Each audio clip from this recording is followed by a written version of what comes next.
यस्सु अल मसीह के कादर और बाबरकत नाम में आप सब बहन भाइयों को मेरा सलाम पहुँचे। मैं ये पहली वीडियो इस तरह बना रहा हूँ और बड़े दुख के साथ कि जिस तरह के बयान ये जसवंत सिंह ज्ञानी ने दिए हैं। पहले मैं अपने बारे में थोड़ा सा बता दूं कि मैं ज़िला कसूर कलारकाबाद खुर्द का रहने वाला हूँ। मेरा नाम जोसेफ मुश्ताक है और डॉक्टर जमील नासर साहब से मुलाकात भी हो चुकी है। आजकल मेरा एक गीत रोज़े अज़ीम जो उन्होंने सुना हुआ है, उन्होंने बड़ी तारीफ़ भी की। वो यूट्यूब पर मौजूद है। मैं खुदावंद यस्सु अल मसीह का परिस्तार हूँ। मैं उसके गीत गाता हूँ, उसके लिए लिखता हूँ, वो मुझे कंपोजिंग भी देता है और मैं उसकी हम्दो तारीफ़ करता हूँ।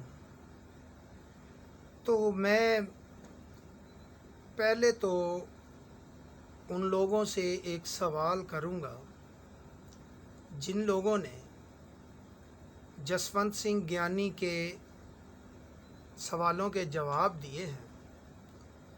उन्होंने, जिसमें डॉक्टर जमील नासर साहब भी शामिल हैं, उन्होंने कहा कि आप बुज़ुर्ग हैं और दूसरे भाइयों ने भी ये बात की आप बुज़ुर्ग। भाई आपने कैसे बुज़ुर्ग कह दिया उनको? क्या दाढ़ी और बाल सफ़ेद होने का नाम बुज़ुर्ग है? क्या बुज़ुर्गी वाली कोई बात नज़र आई उनमें? बुज़ुर्ग तो कोई जवान भी हो सकता है, जवानी में भी बुज़ुर्गी होती है। जिस तरह के मेरे खुदावंद यस्सु मसीह ने 33-33.5 साल की उम्र यहाँ पर गुजारी और आप सब जानते हैं कि वो कितने बड़े बुज़ुर्ग थे। सबसे बड़े बुज़ुर्ग मेरे खुदावंद यस्सु अल मसीह हैं। उसके बाद अगर देखें तो साधु सुंदर सिंह स्वामी जैसे लोग और बाबा गुज्जर जैसे लोग वो बुज़ुर्ग हैं जिन्होंने इस तरह कौम की आवाम की खिदमत की। उन्होंने भी सिखिज़म को छोड़ा और यस्सु अल मसीह को कबूल किया। क्योंकि उन्होंने ज़िंदगी देख ली कि ज़िंदगी किसके पास है। तो इस तरह वो लोग बुज़ुर्ग हैं। ये बाबा जी बुज़ुर्ग नहीं हैं, ये कहते हैं ज्ञानी। ज्ञानी लिखवाते हैं अपने साथ, बल्कि ये ज्ञानी नहीं, मुझे तो ये, मैं तो कहूँगा ये बयानी है। जिस तरह सियासतदान बयान देते हैं, बयान दिया, अपने घर में बैठे और लोग लड़ते रहें, इस तरह उन्होंने ये हरकत की है। वो ज्ञानी नहीं, वो बयानी है। उन्होंने बात की कि ये लोग पैसे देकर अपने मज़हब को फैला रहे हैं, लोगों को यस्सु अल मसीह के पास ला रहे हैं। ये बात, इस बात में उन्होंने 3 कौमों को लपेट लिया। 3 कौमों को लपेटा है। नंबर 1 तो सिख भाइयों को कि वो लोग बिकाऊ हैं, वो पैसे लेकर अपना मज़हब चेंज करते हैं। दूसरा उन्होंने लपेटा क्रिश्चियन लोगों को कि क्रिश्चियन लोग पैसे देकर अपने मज़हब में लोगों को शामिल करते हैं।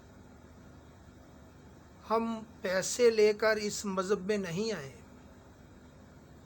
बल्कि यस्सु अल मसीह ने जो कादर मुतलिक है, उन्होंने अपना खून देकर इतनी बड़ी कीमत चुकाकर हमें ख़रीदा है। और नंबर 3 मुसलमानों को भी लपेट लिया। मैं उन बातों को दोहराऊंगा नहीं, आप सब देख चुके हैं कि अगर आप देखना चाहें तो यूट्यूब पर बाबे जी का पैगाम सुन लें। तीसरा इन्होंने लपेटा मुसलमानों को कि 70,000 देकर क्रिश्चियन हो रहे हैं और 90,000 मिला तो मुसलमान हो जाएंगे। तो इस तरह उन्होंने मुसलमानों को भी लपेट लिया, ये कहने की कोशिश की कि मुसलमान जो हैं मुस्लिम मज़हब भी पैसे का ज़ोर पर फैला है। तो ये बाबा जी क्या चाहते हैं?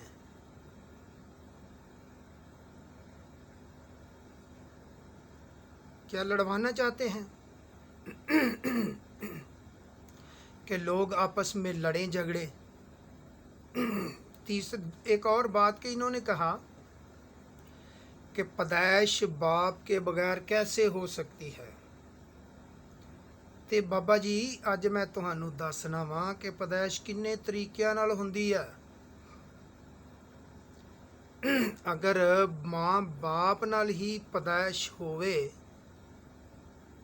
ਤੇ ਫਿਰ ਲੋਕ ਬੇਔਲਾਦ ਕਿਉਂ ਹੋਣ?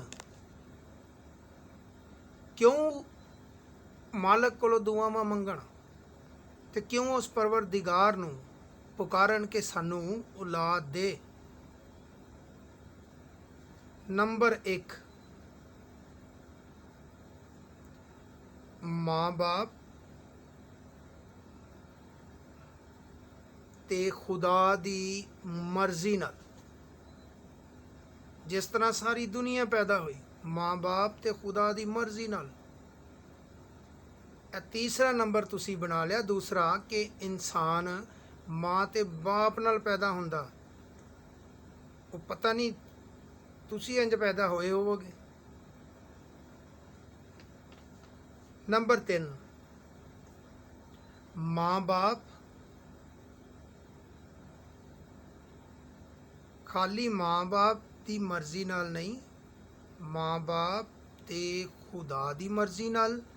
और एक हज़रत आदम जिस तरह पैदा होए बगैर माँ बाप तो, और बगैर माँ बाप तो पैदा हो के ते इन्नी दुनिया बन गई। बगैर माँ बाप तो हज़रत आदम पैदा हुए, और एक मर्द दे जरिए उदी पसली चों कढ़ के ते अम्मा हवा पैदा हुई, अम्मा हवा बनी। ये हुण गिनी जाओ कि इंज पैदाइशां हो रही। और मेरे यस्सु अल मसीह खाली माँ तो अम्मा हवा एक मर्द दे जरिए पैदा हो रही है, ते मेरे यस्सु अल मसीह खुदा दी मर्जी नाल औरत तो पैदा हो रहे हैं। अगर खुदा दी मर्जी ना होवे ते कुछ नहीं हो सकता। खुदा दी मर्जी दे नाल ही ये दुनिया चल रही है, वरना कोई बेऔलाद ना होवे। जिस तरह मेरे यस्सु अल मसीह पैदा हुए ने, और जिस तरह आदम अलैहिस्सलाम पैदा हुए ने, और जिस तरह अम्मा हवा पैदा हुई ने, ये खुदा दी कुदरत है। उहदी मौजूदगी दा एहसास है। तुसी ज्ञानी कहंदे हो अपने आप नूं, और बजुर्ग तुहानूं कह रहे ने बई बजुर्ग तो एक हिकमत का नाम है, तो बाबे होरां च किहड़ी हिकमत नज़र आ रही है कि खुदा दे उस प्यारे बेटे के खिलाफ इहो जिहियां गल्लां कर रहे ने जिहदे बारे खुदा ने कहा है कि ये मेरा प्यारा बेटा है जिससे मैं खुश हूँ। तो बाबा जी हुण तुहाडे वस दी ते गल रही नहीं है, तो तुसी क्यों जिहड़ा काम नहीं हुंदा वो करदे पए हो, जिहड़ा हुंदा वो करो। हुण मैं तुहानूं ये भी नहीं कह सकदा कि तुसी दूसरियां लोगों कोलों सीखो, क्योंकि हुण सीखण दी उम्र ते रही नहीं है। हुण ते अकल जाण दी उम्र है, जिहदा तुसी सबूत भी दे दिता। अगर रब तुहानूं हदायत देवे तो तुसी बाइबल नूं एक साइड ते करो, तुसी कुरान च पढ़ के देखो की लिखिया। तुसी कुरान नूं भी झूठा किया। कुरान च की लिखिया? कुरान च लिखिया है कि खुदावंद यस्सु अल मसीह हज़रत ईसा जिदों के वो पैदा होए ने, दुनिया ने उंगली उठाई है ਕਿ ਬਗੈਰ ਬਾਪ ਤੋਂ ਇਹਨਾਂ ਦੀ ਪੈਦਾਇਸ਼ ਹੋਈ ਹੈ, ਤੇ ਬੱਚਾ ਉਦੋਂ ਤੇ ਬੋਲਣ ਦੇ ਲਾਇਕ ਤੱਕ ਨਹੀਂ ਹੁੰਦਾ, ਸੋਚਣ ਸਮਝਣ ਦੇ ਲਾਇਕ ਤੱਕ ਨਹੀਂ ਹੁੰਦਾ, ਤੇ ਉਹਨਾਂ ਨੇ ਆਪਣੀ ਖੁਦ ਗਵਾਹੀ ਦਿੱਤੀ ਹੈ। ਉਸ ਇੱਕ ਛੋਟੇ ਦਿਨਾਂ ਦੇ ਬੱਚੇ ਨੇ ਆਪਣੀ ਗਵਾਹੀ ਦਿੱਤੀ ਹੈ ਕਿ ਮੈਂ ਕੌਣ ਆ। ਪੜ੍ਹ ਕੇ ਤਾਂ ਦੇਖੋ, ਬਾਈਬਲ ਨੂੰ ਤਾਂ ਤੁਸੀਂ ਬਾਅਦ ਚ ਪੜ੍ਹਿਓ, ਤੁਹਾਨੂੰ ਪਤਾ ਹੀ ਨਹੀਂ ਹੈ। ਇਸ ਵਾਸਤੇ ਤੁਸੀਂ ਹੁਣ ਇਹ ਗੱਲਾਂ ਛੱਡ ਦਿਓ, ਤੁਸੀਂ ਲੜਾਈ ਝਗੜੇ ਹੀ ਕਰਵਾਓਗੇ। ਤੁਸੀਂ ਹੁਣ ਇੱਕ ਵੱਡਾ ਰੰਗੀਨ ਪਾਵਿਆਂ ਵਾਲਾ ਮੰਜਾ ਲਵੋ, ਵੱਡਾ ਹੋਵੇ, ਤੇ ਉਸ ਦੇ ਉੱਤੇ ਮੁੰਜ ਦਾ ਵਾਣ ਹੋਵੇ, ਤੇ ਗੋਲ ਤਕੀਆ ਰੱਖੋ, ਤੇ ਲੰਮੇ ਪਾਈਪ ਵਾਲਾ ਇੱਕ ਹੁੱਕਾ ਦੂਰ ਰੱਖ ਕੇ ਤੇ ਗੁੜ ਗੁੜ ਕਰਿਆ ਕਰੋ, ਤੇ ਤੁਹਾਡੇ ਵਰਗੇ ਲੋਕ ਤੁਹਾਡੇ ਕੋਲ ਆ ਕੇ ਬਹਿਣ ਤੇ ਗੱਪ ਗੁੱਪ ਲਾਇਆ ਕਰੋ। ਇਹ ਮਜ਼ਹਬਾਂ ਦੇ ਬਾਰੇ 'ਚ ਤੁਹਾਡੇ ਵੱਸ ਦੀ ਗੱਲ ਨਹੀਂ ਰਹੀ। ਕਿਉਂ? ਅਗਰ ਤੁਸੀਂ ਕੋਈ ਜਵਾਨੀ 'ਚ ਚੰਗਾ ਕੰਮ ਕੀਤਾ ਹੈ ਤੇ ਬੁਢਾਪੇ 'ਚ ਉਹਦਾ ਵੀ ਸਤਿਆਨਾਸ਼ ਕਰ ਰਹੇ ਹੋ, ਤੇ ਕੋਈ ਥੋੜਾ ਜਿਹਾ ਅਕਲ ਨੂੰ ਹੱਥ ਮਾਰੋ, ਤੇ ਉਸ ਖੁਦਾ ਦੇ ਬੇਟੇ ਬਾਰੇ ਤੁਸੀਂ ਜੋ ਕਿਹਾ ਹੈ ਉਹਦੇ ਅੱਗੇ ਝੁਕੋ, ਉਹ ਮਾਫ ਕਰ ਦਿੰਦਾ। ਉਹਦੇ ਤੌਬਾ ਦੇ ਦਰਵਾਜ਼ੇ ਹਮੇਸ਼ਾ ਖੁੱਲੇ ਨੇ। ਉਹ ਸਾਰੀ ਦੁਨੀਆ ਵਾਸਤੇ ਆਇਆ, ਕਿਸੇ ਇੱਕ ਵਾਸਤੇ ਨਹੀਂ। ਉਹਦੇ ਅੱਗੇ ਝੁਕੋ, ਉਹਦੇ ਕੋਲੋਂ ਮਾਫੀ ਮੰਗੋ, ਉਹ ਤੁਹਾਨੂੰ ਮਾਫ ਕਰ ਦੇਗਾ। ਫਿਰ ਸ਼ਾਇਦ ਤੁਹਾਨੂੰ ਅਕਲ ਵੀ ਆ ਜਾਏ, ਕਿਉਂਕਿ ਉਸਨੇ ਸਾਡੇ ਵਾਸਤੇ ਬਹੁਤ ਕੁਝ ਕੀਤਾ ਹੈ। ਮੈਂ ਆਪਣਾ ਲਿਖਿਆ ਹੋਇਆ ਥੋੜਾ ਜਿਹਾ ਤੁਹਾਡੇ ਸਾਹਮਣੇ ਪੇਸ਼ ਕਰਨਾ, ਹੋ ਸਕਦਾ ਕਿ ਤੁਹਾਨੂੰ ਥੋੜੀ ਜਿਹੀ ਸਮਝ ਆਵੇ ਕਿ ਉਹ ਜ਼ਾਤ ਨੇ ਸਾਡੇ ਵਾਸਤੇ ਕੀ ਕੀਤਾ। ਉਸਕੇ ਹਾਥੋਂ में कील ठोक दिए,